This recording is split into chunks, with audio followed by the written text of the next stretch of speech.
Hey, good evening, everybody. Hoping you're having a good Thursday. Yeah, it's Thursday, and we are rendering the opening part of the webcast, so just bear with us for a second here. And today we're going to talk a little bit about derechos, the Corfidi vector. Some interesting stuff as we get into June and July. We start to think about downbursts and windstorms, that kind of thing, especially out in the Midwest. And let me see if I've got a few frames here. Yeah, we'll be talking a little bit about this stuff here. The 8th May 2009 derecho. I don't know how many of you remember that. But there it is coming into Joplin.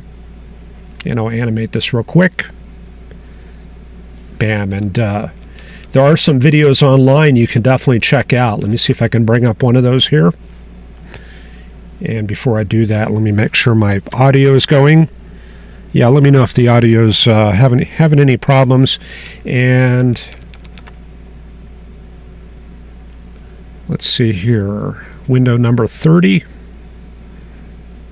Yeah, it's way over here. I'm not sure exactly which chaser this is from, so I'm not going to play too much of this, but this will give you the gist of what happened. This was in Joplin on that day. You can see it looking out there to the west. Derecho rolling in very quickly, and we skip ahead, and there it is. Skip ahead, and you can see the winds really picking up towards the end here. And this is by WX Chaser J, so you'll want to head to his page and the full 3-minute videos there, and you can find a lot of other derecho footage also. So that's one thing we'll be covering. 82%. Very, how nice. Okay, so anyway, yeah, that's a typical presentation of a derecho. It's what we call a mesoscale beta system. Can sometimes be a little bit bigger, but one thread is bookend vortices, the other is leading edge vortices on the front end. That's usually north of the bow itself.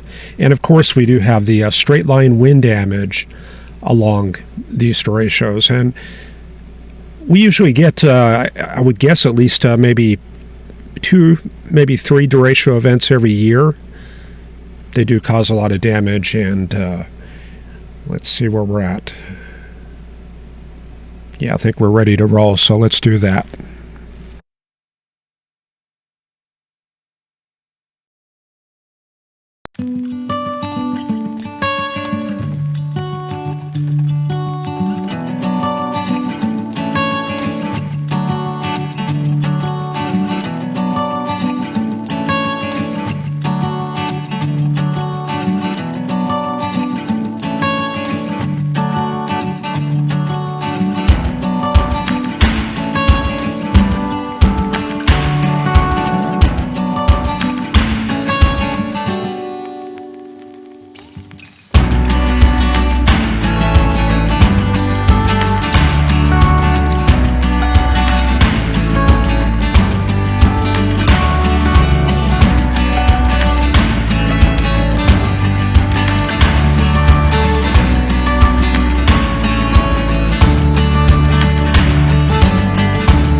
Okay, we're back, and we're heading into today's weathercast, and like I said, we're going to talk a little bit about MCSs. Big thing this time of year, and we do have the moisture coming up in this part of Texas. You can see it flowing up from the south where we're at, and you can see shear, see the higher altocumulus moving in from the west. So we've got a little bit of a curved hodograph here. That upper layer is actually advecting in warmer air and keeping us capped. The origin of that is from the mountains of Mexico and West Texas, and that overlays this tropical layer that we have over us.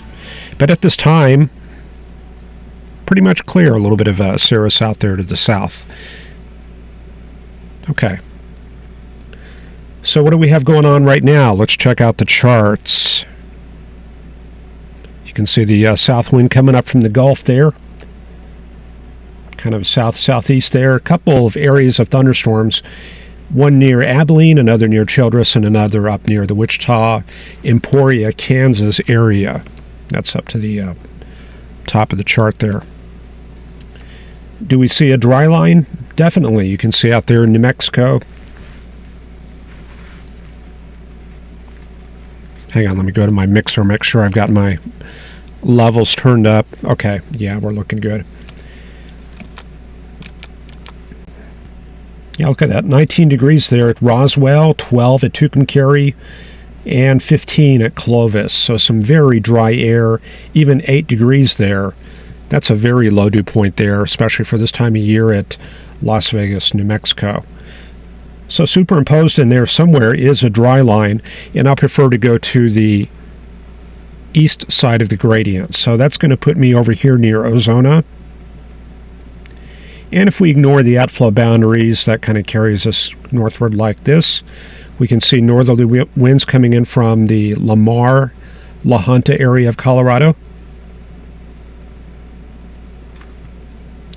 And that was an area where we used to send B1s when I worked at Dias. We would, there were 2 areas that our B1s operated in, and one was down here in the Big Bend. Another was in this area near La Junta. So if you're ever going through that spot and you see airplanes heading about 500, 600 miles an hour, B1, that's them doing low-level route training. Those are the 2 key areas there. So that's what we forecasted for at the time. And let's see here. You can see outflow. See that right there, a little outflow pool coming in from these storms near Childress. And we can presume that there's probably a couple of other outflow pools out in this area too, kind of like that. A new one up near Dodge City. That could be significant later tonight. And definitely there's one up along the leading edge of this one here in Kansas. And then there's the question of dew points. What kind of values do we have? Well, we've got low 60s down in this area, so that's drier air. We have to head east to get into the moister mid-70s temperatures. So we're talking about from Alexandria to Shreveport, maybe up through Mena, Muskogee, Tulsa. That looks like the moisture axis right there. And if I do a quick 72, maybe I'll do a 74 also. There's the 72 right there, extends all the way out towards Blytheville. And then 74 is going to run kind of like that right there. Okay, so moisture axis all the way from Louisiana up into eastern Oklahoma for tonight. So that could have some bearing on this MCS up in Kansas.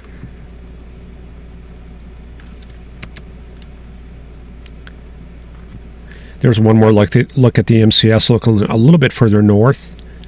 We've got a little bit of a cold front pushing this stuff southward, and the cold front running from about Des Moines down to Wichita and then to about La Junta, somewhere in this area, and that's bringing drier air southward. And this has formed the initiation area for the storms there in Kansas. And we do have a moderate risk out ahead of that MCS. We can see that there in southern and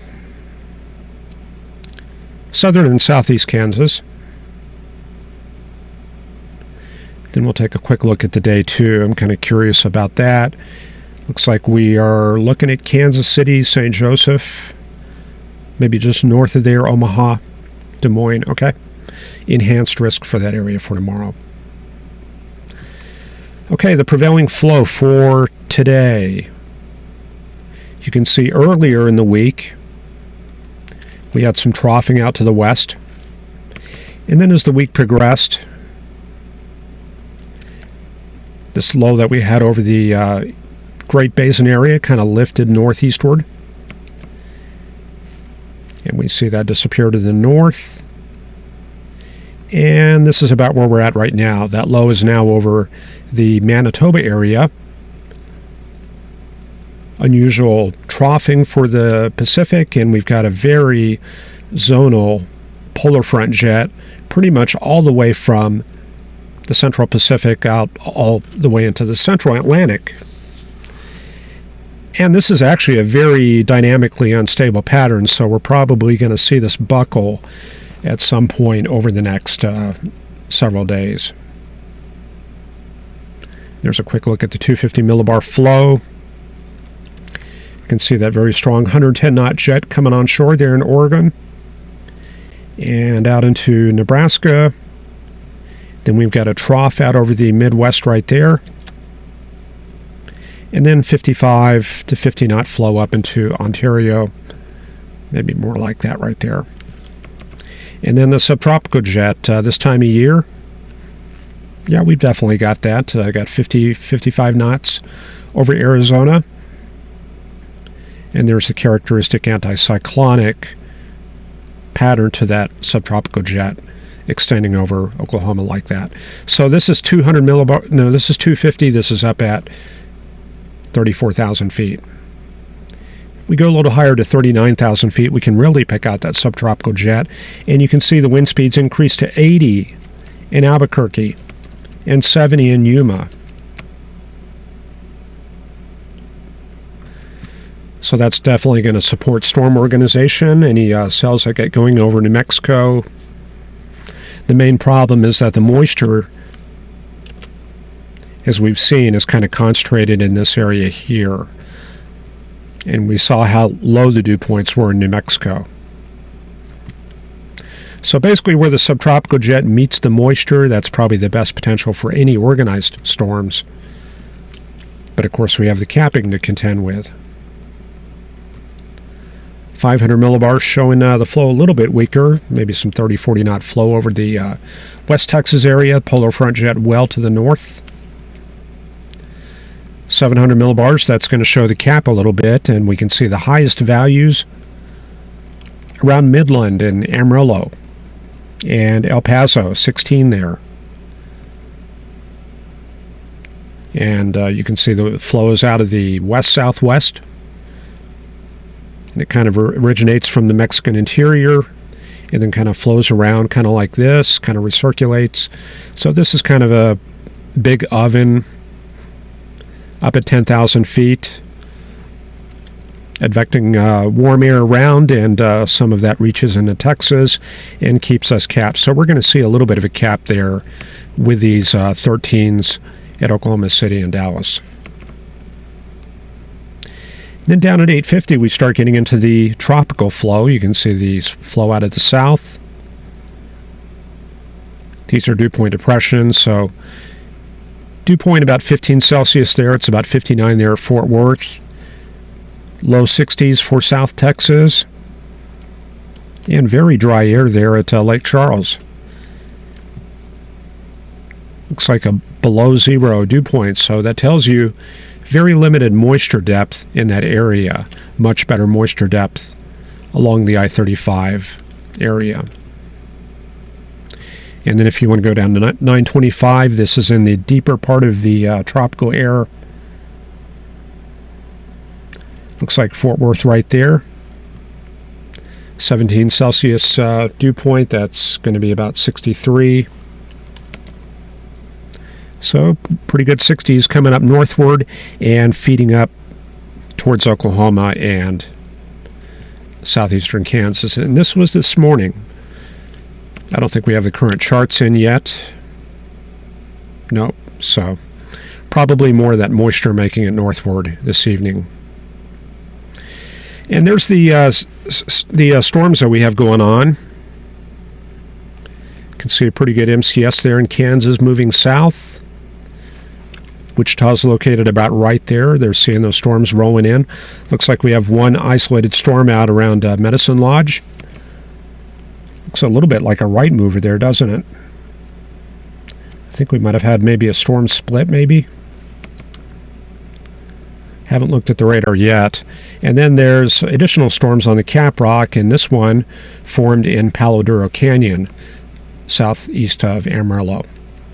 So pretty good anvil right there and additional storms further down. And you can see how far stretched out these anvils are. And that's a reflection of that subtropical jet, helping to ventilate these storms and keep them going. So we'll probably see those persist until perhaps as late as midnight, maybe even later. I would expect to see those rolling into the area east of I-30 or west of I-35 later this evening.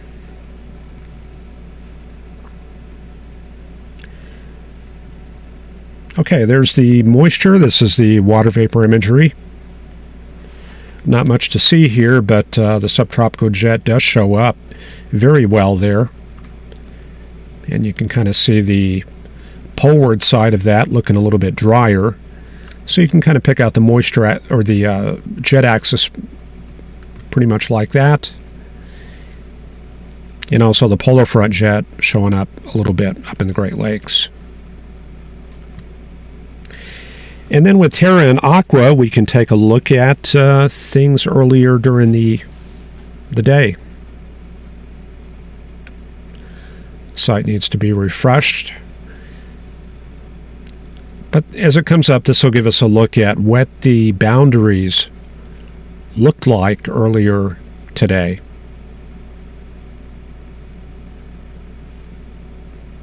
So let's see who's going to come up here. There's Aqua. We'll zoom in on that. And let me bring up the state lines. So it looks like we had storms going on earlier during the day in the Russell to, I guess that would be Tribune, maybe north of Dodge City out in the area. A couple of early storms going on. And looks like these storms on the Caprock fired up pretty early. Let's see, can we go back any further? Yeah, I think that's even earlier in the day. So yeah, we pretty much went from clear skies to thunderstorms in only a couple of hours there. And you can see that little boundary right there up in Kansas. That's where those storms got going earlier this evening. Kind of curious what time this is. I'm not too sure how to bring up the time. I think I would have to bring up the layers for the pass. Let's see where that would be. There's a layer in here. If you're going to use this world view, it'll actually show you the satellite passes and show you what time you're looking at. And I'm just checking through here real quick. Orbital track, yeah, that's going to be way down here at the bottom. There's this orbital track, and I think we're looking at Terra. And click that, and I think that should bring that up. So there we go. There's the satellite pass. And then we just read the values. So 1720Z, that's going to be about 12:20 p.m. And then the next mark, let's see here, yeah, 1715, 720. Okay, so that's going to be about noon there. So if you had the GO16 data, you're going to get resolution very similar to this. You just watch the boundaries, and you would have the Garden City radar also to use. Boundaries should show up there too. You refine that with your surface analysis, and you would likely be able to forecast that initiation. Okay, moving ahead to thickness. Well, not much to see in the way of fronts. We do see the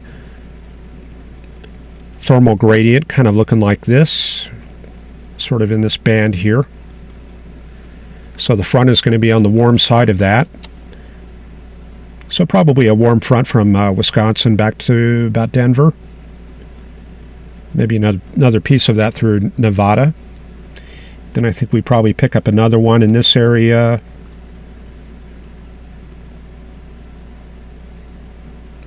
So that's probably roughly what I'm going there with frontal positions.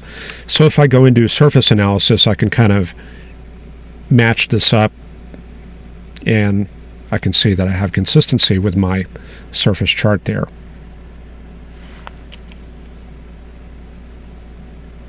Okay. And that brings us to the skew-ts. Let's see, we'll click on Fort Worth here. And we can see that capping there, definitely. 13 Celsius there up at 700 millibars, and the capping pretty much centered there at about 750 millibars.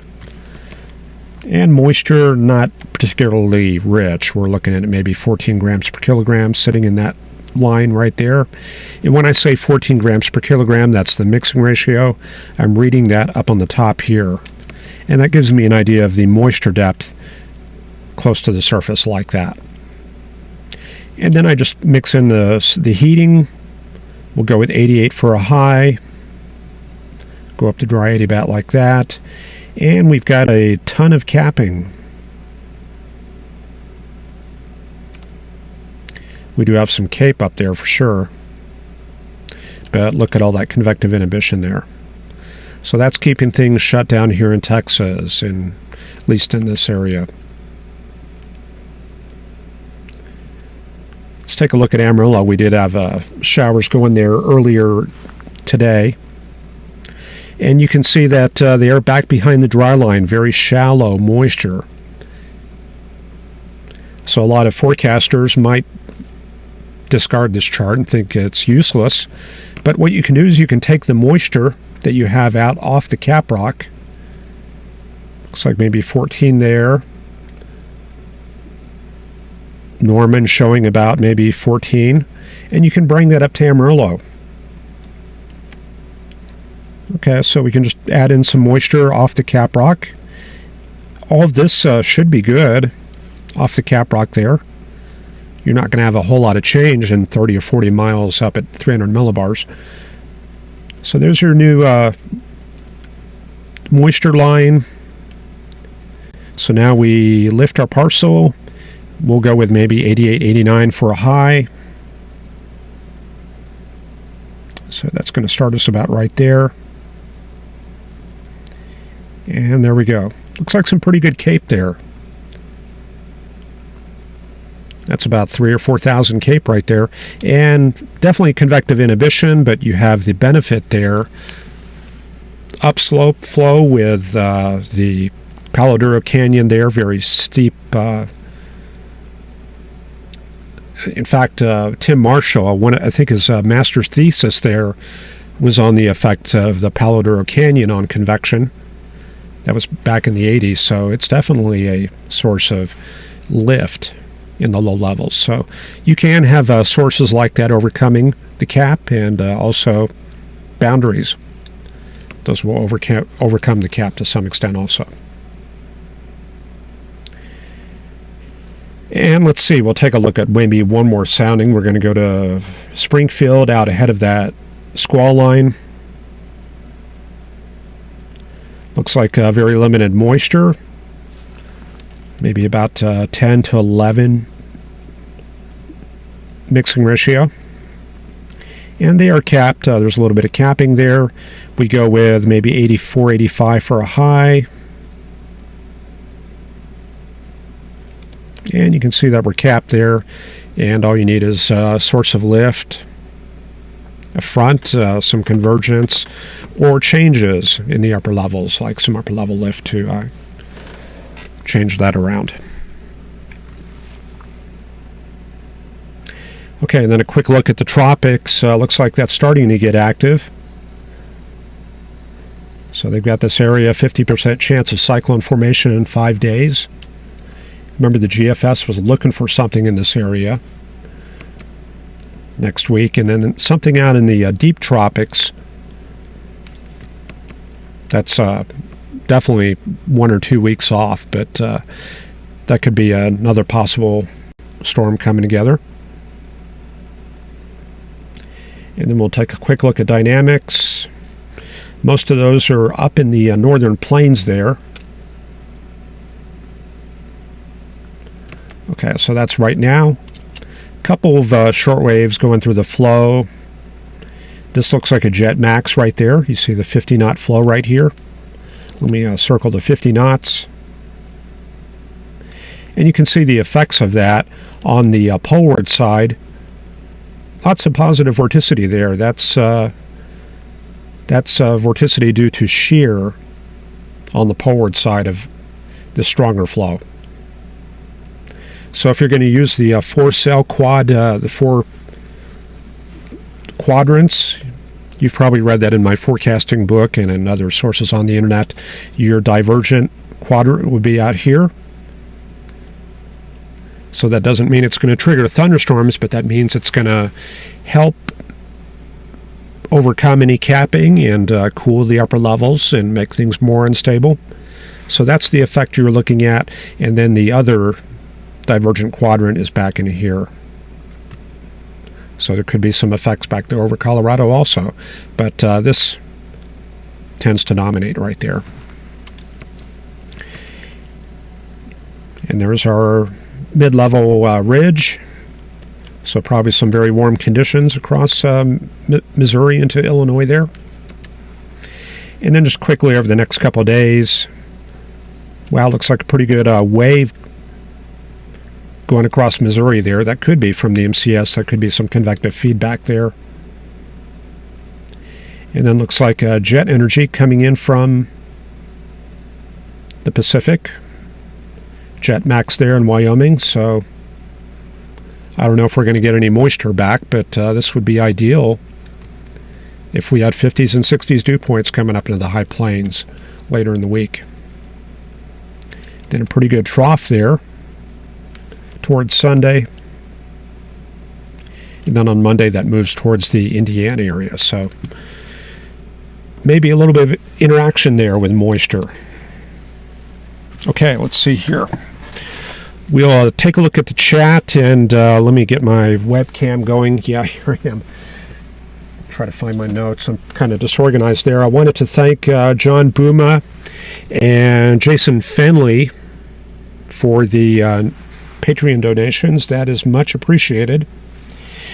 And let me take a look at chat here real quick. Andrew checking in here, and Sue M. Ryan says, good evening, everybody. Hopefully everybody's staying safe and looking to the skies. Ron Chalfant, also here from California. Fun with Tech and Alexi, Ryan Toomey's hammered this afternoon about 5:30 in our neck of the woods, pea-sized hail. Wow, pea-sized hail in Florida. That's you don't get much hail down in that area.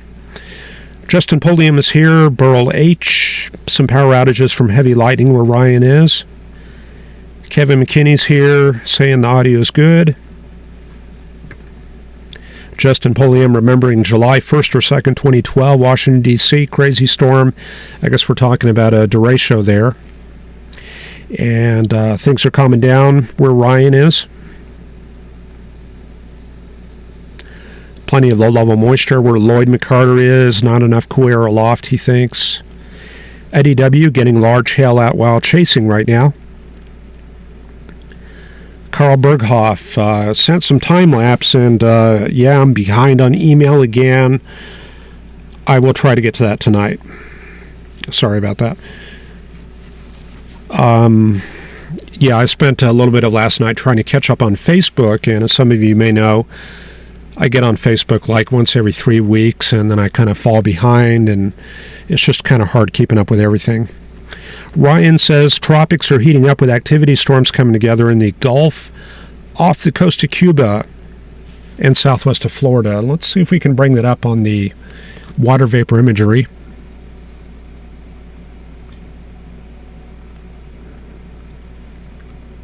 And there's the animation right there. We can definitely see the deeper moisture. We've been seeing that on the precipitable water, the 2-inch amounts kind of lurking to the south there. And the Yucatan, they're fairly active. Ryan says NHC has a 50% potential now for development, and yeah, we just saw that. Justin says, referring to June 29th, 30th, 2012, caught in underground parking at work, and it was extreme. Ryan says steering currents a little messy with a 5-day outlook. NOAA and NHC next update 12 a.m. 91 degrees, 50% relative humidity at Canyon Lake, where Ancient Astronaut is. Derek Seymour, hello from North Carolina. Justin Pulliam asks about the chart. Yeah, the 250 hemispheric, that's from Environment Canada. Mike Estwick says not a lot going on in Colorado. Going to do some surface analysis. How do you pick what mixing ratio dew point trace to use? Well, for that, generally, I just use like the lowest 100 millibars for a starting point. So I'll kind of take a layer in here. Sometimes I'll go a little bit deeper if the air mass is fairly homogeneous. And I'll just take a cross-section of that. And I do have that detailed in the that method in the Storm Chasing Handbook, Weather Analysis and Forecasting Handbook. Both of those have that method in there. And those techniques are probably on the internet too. Probably on Jeff Habby's page. Worth checking out. On the morning soundings, is all of the boundary layer cap due to overnight cooling? Boundary layer cap, yeah, I guess you would say that you're basically just modifying the layer closest to the ground, and that forms a little bit of a radiational inversion just above the surface, and that will gradually deepen with height. And in the polar night areas, like out in Fairbanks and Whitehorse, where you have like long periods of dark, you'll see that radiational inversion grow with height gradually.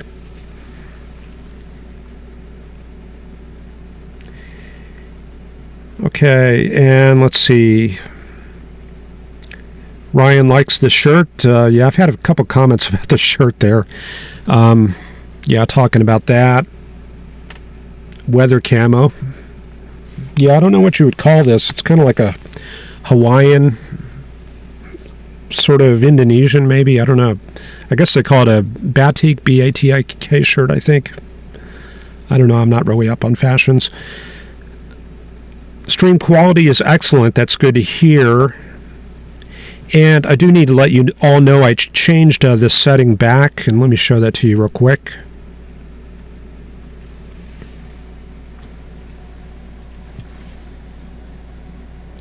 Yeah, I've been playing around this setting here with stream optimizations. A couple days ago I had it optimized for interaction, which means if you join the webcast late, you could join in the middle of it. And some people said that there were problems, so I switched it back to this. And I think now that when people join, they have to start from the very beginning, so they're kind of desynchronized from the chat. At least that's the way I think it works. If I'm mistaken, let me know, because I'm still trying to figure all this out myself. I'm not PewDiePie, and I don't have a whole lot of experience with all this YouTubing, but I'm gradually figuring it out bit by bit here.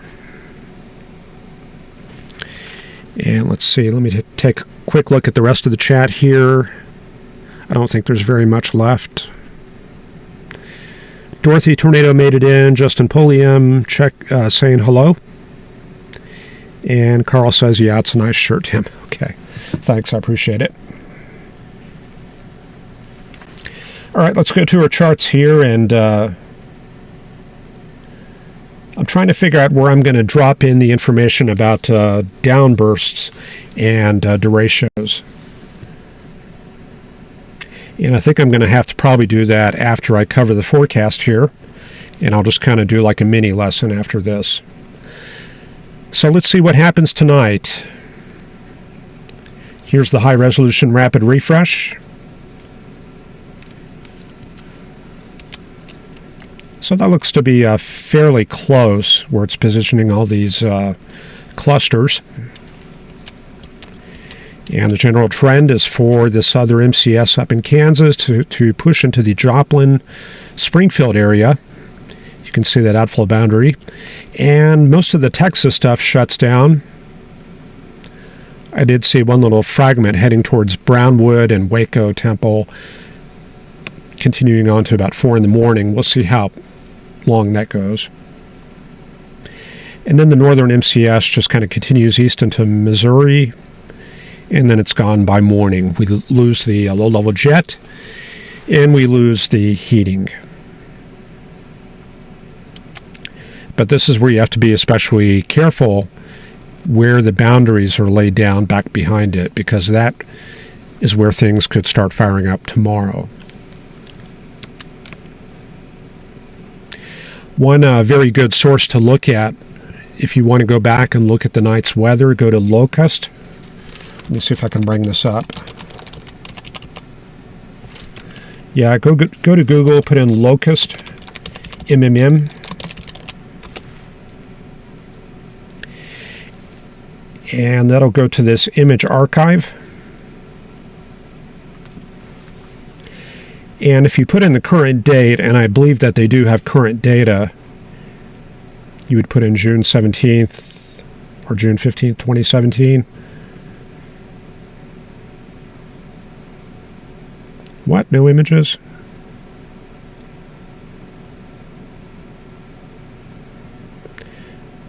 Okay, I guess they got a bit of latency on here, but if you go back to historical days at least, they've got radar composites, and if you click on those, that'll give you a 24-hour loop. And the alternate source, if you don't want to use that, weather collegedupage.edu. Go to their analysis tools, their radar. I would pick on 2 kilometer products for this particular job. Click on radar, click on maybe Kansas, for example. And then under this product menu, you will see you can go back pretty good ways. You can go back 96 frames. And I think that'll go back at least several hours. So you can use that to kind of track boundaries if you've missed them, if you've slept through them during the morning hours. And use that together with your GO16 data.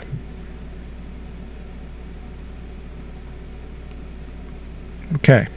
And of course, single site radar, also very important.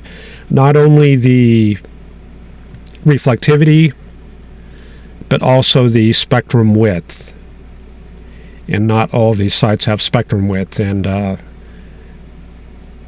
College DuPage doesn't. Most sites do not. But I believe RadarScope does have it, and definitely GR Level 3 and GR Level 2. They've got that also. It looks like we do kind of see a little bit of a boundary right here in looks like the Colby area, maybe a Goodland.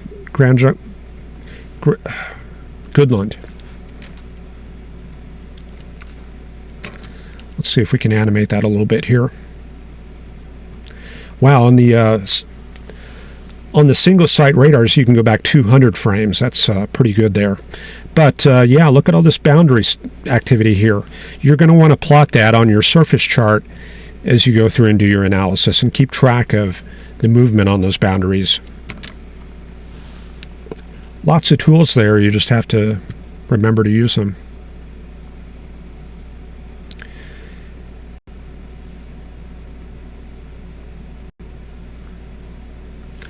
Okay, let's see what happens over the next few days. We'll start out with the charts for the dew point. Let's get that centered here. There's the current chart, and you can see mid-60s dew points up the I-35 corridor right there. So definitely some potential on that MCS there. And that's going to be tracking east-southeast. That's probably a good example there to show you Corfidi vectors. I'll show you that towards the end. Then over the next day or so, for tomorrow night's webcast, looks like a continuation of the same pattern. Bear Clinic low up near Omaha. Looks like maybe a warm front into Iowa like that. Cold front coming into the panhandle of Texas. And a bit of a dry line just east of the Cap Rock. Looks like a triple point there near Woodward. So This comes down to what kind of capping you have. You'd look at the 700 millibar temperatures, and you would look at forecast soundings like this. So I've brought up a forecast sounding for 18Z at around Alva. Looks like not much capping here. So this would probably tell me some widespread thunderstorms in Oklahoma. Okay. We'll go down the boundary a little bit, maybe to Duncan. This is a little bit more in the tropical air. And I can see a little bit more capping there. So let's see. Yeah, capping down south. But I do see a little bit of a curvature there in the on the photograph there. There's 0 through 1. And that's due to the effects of flow up at 925, 850 out of the south at about 30 knots.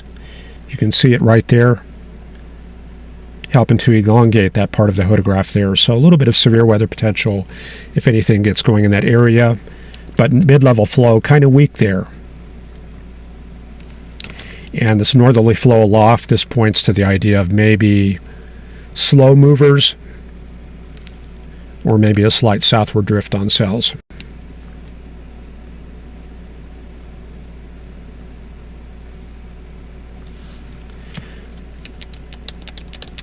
Okay, moving ahead to Saturday. Looks like that cold front makes more progress southward into Kansas, kind of a reinforcing shot. Dry line west of I-35. And you can see the intersection of the moisture axis pretty much right over the southeast Kansas area, so good potential there for thunderstorms during the evening. Very rainy pattern there for Joplin and Springfield, looks like. For Sunday, front pushes southward into Texas. There's the dry line hanging out a little bit further east than usual. Triple point around the Stephenville area. Very weak moisture intersection over the Dallas area, but maybe some potential for showers here. Let's take a look at the sounding, because we could very well be capped, and yeah, there's a little bit of capping there. So we shall see. But you see this dry air aloft? That means downburst potential. That's very conducive to the generation of cold pools. So we'll keep an eye on that. For Monday, quasi-stationary boundary in Texas, just south of the Red River. You can see intersection of the moisture pretty much over the Dallas area. And then things start shifting back to the north during the week. You can see the Gulf is not really open. Whatever that is out in the southern Gulf is sucking up all the moisture, bringing it southward, bringing dry air from inland. So that's going to kind of cut off the moisture in Texas. You see that right there? Losing the 70s dew points due to whatever that is out in the Gulf. Another system comes out of Canada there around late in the week. Now we see moisture coming inland, maybe with stronger flow aloft with this system here. That may bring the sea breeze in, so maybe some sea breeze showers there on Friday, the Thursday 22nd, Friday 23rd. And then just looks like a lot of Central Plains action for later in June. Wow, that's a pretty strong system coming in there for the Sunday the 25th. Look at that. That's covering the entire northern Rockies and northern Plains. Pretty unusual this time of year. And that blasts all the way south through Texas. Doesn't quite clear out the moisture, but we get a lot of upslope in West Texas. So this could be a interesting chase pattern for the Midland, Fort Stockton area around the 27th, 28th. depending on how much moisture makes it up in that area. Okay, then we get up to the 30th, and yeah, look at that, July 1st, starting to come in range of the GFS here. Now, when I was talking about Corfidi vectors, I thought a lot of you would be kind of interested in some of that terminology there, how to forecast downbursts. And let me see if I can bring that up here.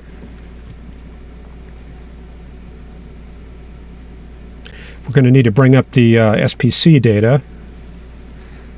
And you can do that by going to the SPC site also. And you can see we do have an MCS over Kansas, and that's what we'll use as a guinea pig here. So this is live data. Now there's a quantity here that you'll want to look at under wind shear. See this 850 to 300 millibar mean wind. Let me see if I can bring that up here. Yeah, right there. That's going to be your mean winds within the thunderstorm cloud. And you kind of want to limit it to 850 to 300. Don't go up to 200. Keep it at 850 to 300. And that gives you kind of your the prevailing cloud drift, like the mean layer flow, the deep layer flow right there. And you can see that we're looking at mostly flow out of the west towards the east. And we can see that across that's probably about 30 knots. So we're looking at a vector of about 30 knots like that. Okay, so we can call that VCL. I think I had it in my notes here. Let me check that. I don't want to... Yeah, VCL is what you would want to use for that. So that's your vector VCL.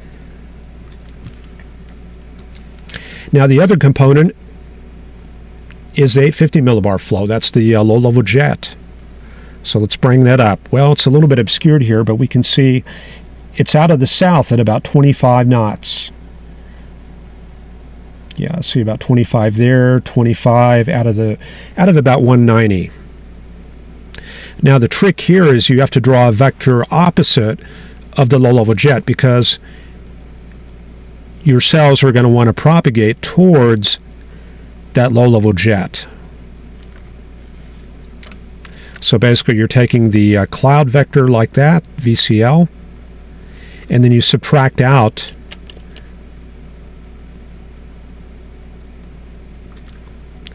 that low-level jet, so we'll call that VLLJ. And that gives you your Corfidi vector. So we can pretty much assume that the propagation on these cells down at the mesoscale, down at the tight, like 20 through 100 mile mesoscale, is going to be to the southeast.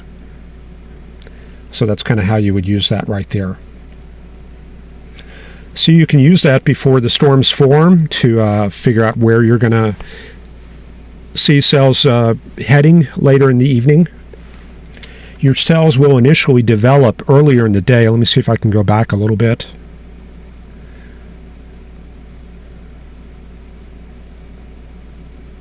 Yeah, you see here at the very beginning. Usually these storms are going to form near the theta E axis, the highest theta E. Let me see if I can bring up theta E. Got theta E advection. Yeah, okay, this is theta E and advection. Okay, this is good. So, okay, let me go all the way back here. And just ignore the purple. Sorry, I'm trying to get this to stay. Okay, there we go. Ignore the purple and look at the green. And you can see that there's this little nose of higher theta E. And this is kind of like a combination of temperature and dew point, but especially dew point. And you can see that the nose of this is all the way up here where we saw that boundary earlier in the day, and that happens to be close to the upper level dynamics up to the north. So that's a very potent area for things to fire. And you can see how these other cells got going along the western edge of that theta E.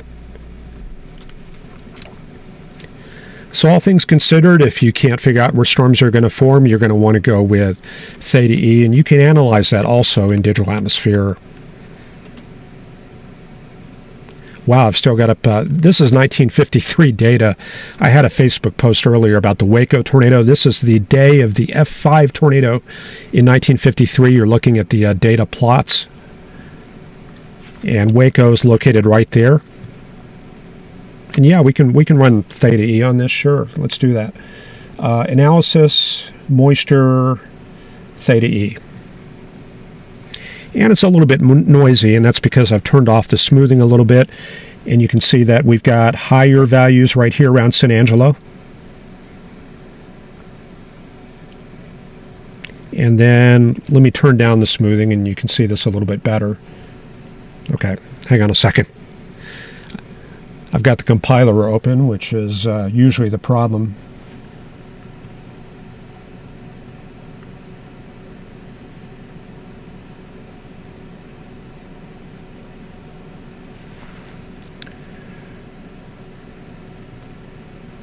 Okay, we'll bring that back to Texas.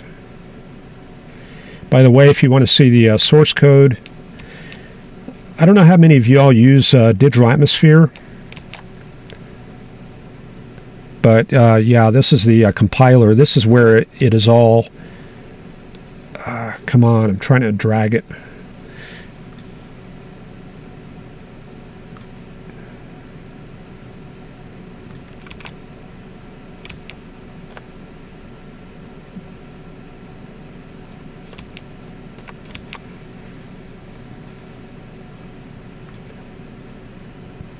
Probably got too many windows open is the problem here.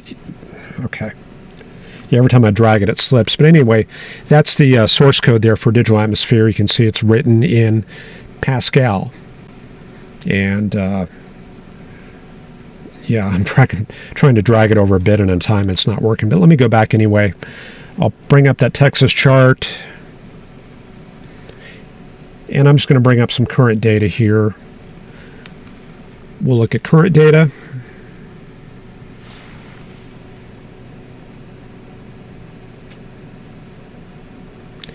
And I'm going to turn up the smoothing a bit.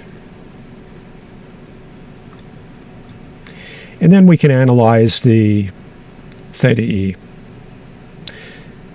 So that's definitely a predictor that you're going to want to use for initiation. It's not so valuable at this time when we're getting past peak heating, but when storms are about to form, you're going to look for noses close to where the stronger upper dynamics are, where the weaker cap is.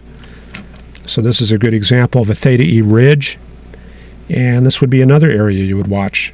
But you can see that this is kind of corrupted by convection that's going on right now, so not so valuable right now. So that's an example of theta E. Okay, let's see, what else did I want to show here? Let's go back to the 2009 scenario. Remember the big Joplin storm there, 2009, May 8th. This came through about 6 or 7 in the morning. So major windstorm. What did that look like on the charts? Well, I've got a couple of charts we can look at here to see how things looked. And I'll just bring a few of these up. I don't have these ordered. But there's the 200 millibar chart for the previous evening. And you can see there's some very strong flow there in Nebraska. You can see polar front jet pretty much from Idaho across Nebraska down to Illinois. And the derecho was in this area. The jet max is over here. Now you might notice something a little bit weird. The jet max is right there. You would be expecting the storms to fire in the left front quadrant or in the right rear quadrant. Well, for some reason, a lot of the MCSs and derechos that we see during the warm season, they tend to like to form in this area, the forward right side of the jet. That just happens to be a good area for good theta E advection. Your low-level jet is kind of set up in that place already. So, and that gives you just enough capping to keep things suppressed until heating gets going. So, yeah, definitely don't discount that. Okay, we'll move forward. There's the Canadian 500 millibar chart. You can see the polar front jet in the same area there. And let's see if I can bring up the 700 millibar analysis. That's pretty important. Yeah, here's 700 millibars. And what I want you to look at here is the dew point depression, and that's in the bottom left. That's not dew point, that's dew point depression. And you can see dew point depression is 22 at Dodge City, 16 at Topeka. So we're talking there at 10,000 feet, dew points were minus 10 there at Topeka. And then over here we had minus 11 at Dodge City. So there's a lot of dry air aloft. And that means you're going to have very efficient production of very strong downbursts. You're going to have a lot of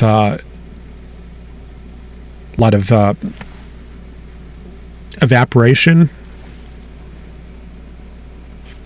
and that's very conducive to the formation of a rear inflow jet. So dry air aloft, keep that in mind.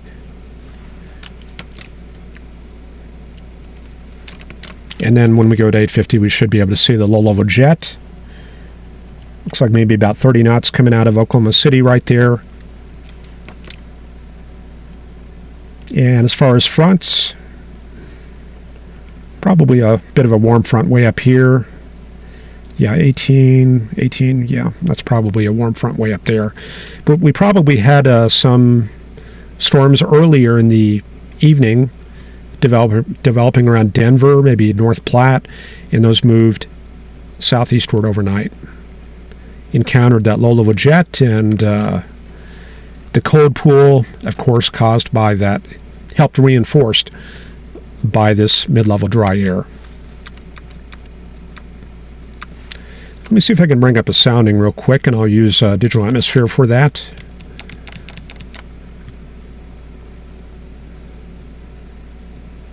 So I'm going to import the derecho data for the previous night.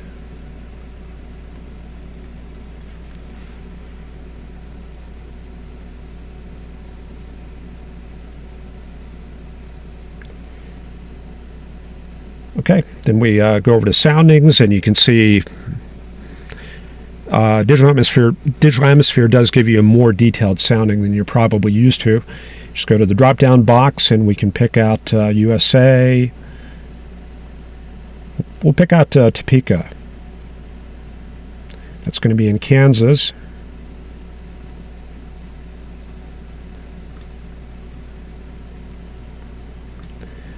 And we see a very detailed sounding plot here. Can't quite move that all the way up, but yeah, there's the good low-level moisture right there. And there's all the dry air aloft. Very dry air, and you can see the large dew point depressions on the order of 10, 20, 30 degrees Celsius between about 15 and 20,000 feet there. And then just kind of quickly to go through the rest of the charts here. There's the high temperatures the previous day. There's the lows. And let me skip past all this.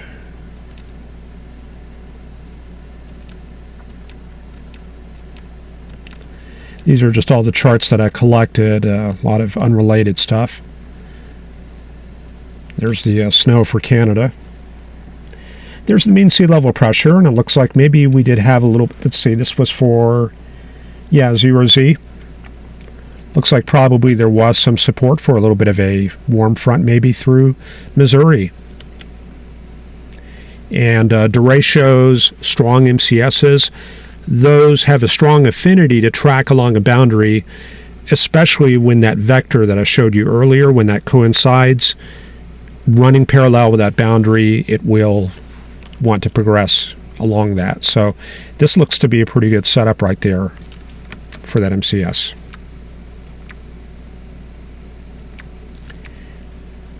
And I think this is going to show the progression of the derecho. I've got some radar data here.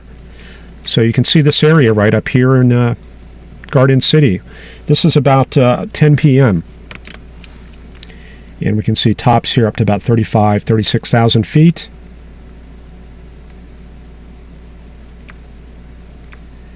And derecho starts coming together there around 1 in the morning. Tops coming up to about 48,000 feet there. You can see the watch boxes in effect. And there we see it going through Wichita and Emporia. This is about 5 in the morning. Looking pretty severe there, coming through Chanute and Wellington. And let's see here, tops up to about... that might be an error, but it's showing 73,000 on this one. It's showing 70,000 on some of these tops. I'm going to have to go back and look at that. That's pretty crazy. I mean, it's certainly possible. That could also be a 3-body spike scatter problem, because that's an automated product there. Okay, let me skip past all this real quick, and I'll show you the rest of the derecho. You can see it coming through southeastern or southwestern Missouri there. Top's looking a little bit more reasonable there at 56,000, 58,000.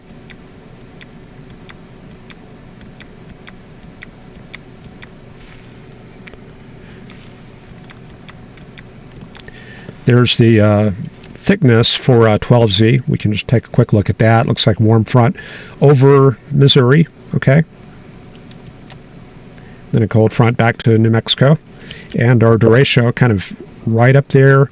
You can see the moisture flow coming up from the Gulf. See that southerly gradient ahead of the low pressure area intersects the front right there around Springfield. So this is pretty much a ideal setup here for an MCS to just steamroll across southern Missouri. And there it is. This is 620, 720. Tops up to 57,000, 56,000, and you can see it kind of bowing out into the Ozarks. And continues pressing on very quickly. See, it's already up to 12 noon. Already crossing the Mississippi River. And very well-defined vortex, mesoscale convective vortex right there. So there you go. That's a pretty neat look at that derecho, and I've showed you the role there of the dry air in the mid-levels. Very important there. We went over the Corfidi vectors. Yeah, get on the internet and look at that, and I'm sure you'll find a whole lot of material on that to go with. So anyway, we're about over an hour in, and that's probably about as much as I want to do there. Let me take a quick look at the chat and see what's going on. Let's see here. I'll just have to skip through this here real quick.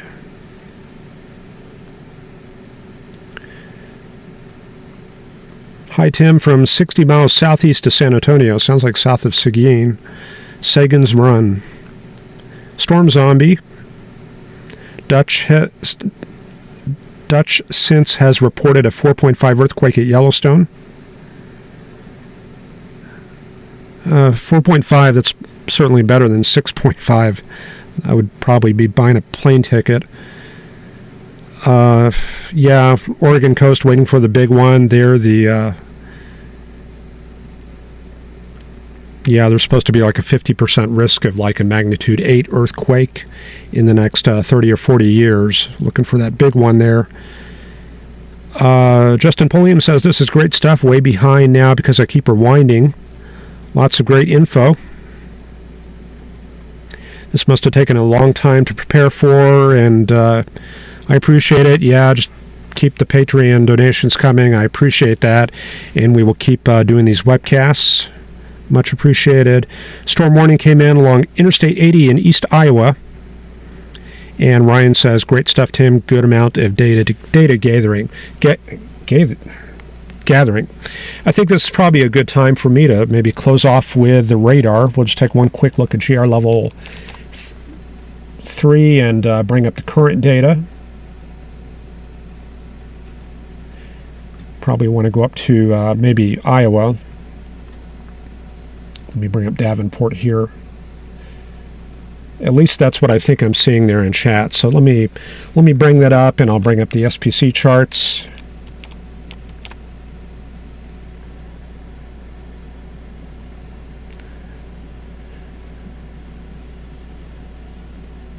Looks like our MCS is going pretty good there in southeastern Kansas.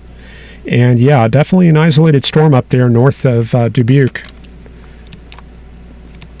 See if that's coming up there. Yep, there it is. Looks like a bit of a hailstorm. Don't have very strong reflectivity gradients in this. You can see the cores are pretty much right in the center, but we are definitely seeing 64, 65 dBz, so certainly some hail. And we'll do a cross section on this. And yeah, definitely some overhang there. So probably the inflow out in this area right here. Updrafts probably going up and then condensing way up here. But looks like some of the precip falling out the back. Probably some sort of structure like that going on. Let's see. Yeah, definitely some overhang. Let's see if I can bring that up on the higher tilts.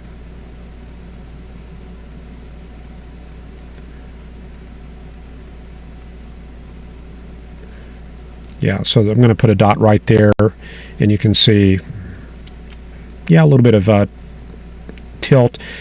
However, outflow boundary, you can see that right there. Storm is a little bit outflowish. Spectrum width kind of brings it up too, and sometimes velocity will indicate that also, not quite in this example here. So that's the Iowa storm. And maybe I'll take one quick look at the Kansas storm before we go.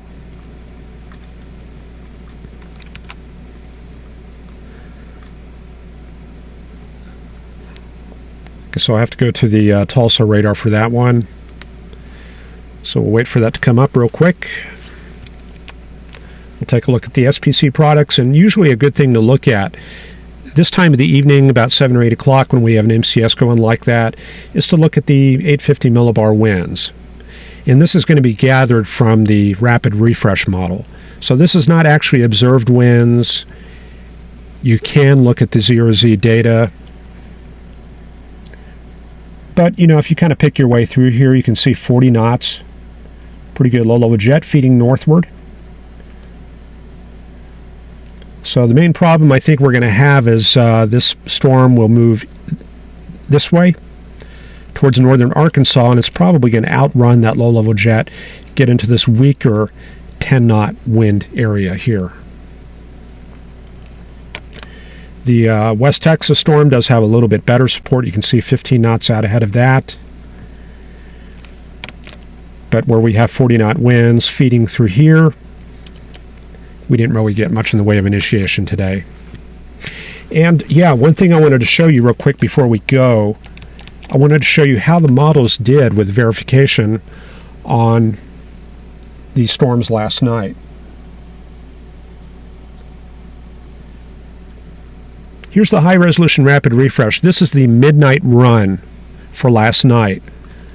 Okay, so this is how it started at midnight. This is 6 in the morning. Okay, high resolution rapid refresh went for something in Tulsa. And then by noon, nothing. And then by our broadcast time, few showers around Childress, all the way up to Woodward and near Wichita. And that's pretty much exactly what happened, right? Yeah, I mean, that's almost dead on right there. Okay, so let me show you one of the other models here. This is the 3 kilometer NAM. Same thing, was run at midnight. This is a 3 hour. So you can see it starts out a little MCS up in southeast Kansas, 6 a.m. Now noon.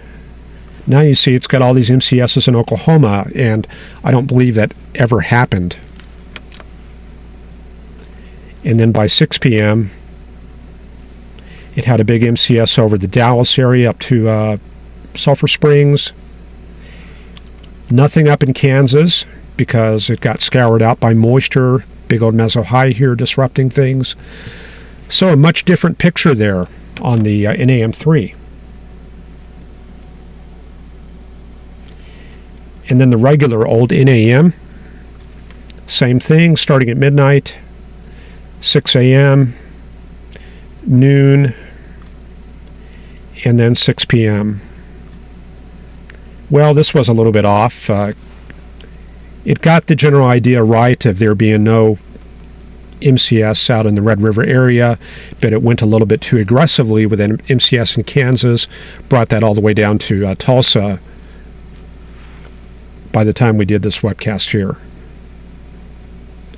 So it looks like the high-resolution rapid refresh really did a much better job. But what I'm showing you here is the models. They have a lot of problems with the boundaries in these situations, and especially with cell propagation. That's not very well modeled, like when these storms are developing along the outflow boundaries. There's a certain propagation with new cells developing, like maybe back in here. The models don't really resolve that very well, and so we had this huge discrepancy between all the models, and just so happens the high-resolution rapid refresh did the superior job for today. Okay, I think that's about all I have here, and let me get the closing music going, and I think we're about done here. Appreciate you watching the webcast, and hopefully we'll see you all tomorrow. Have a good evening, guys, and take care.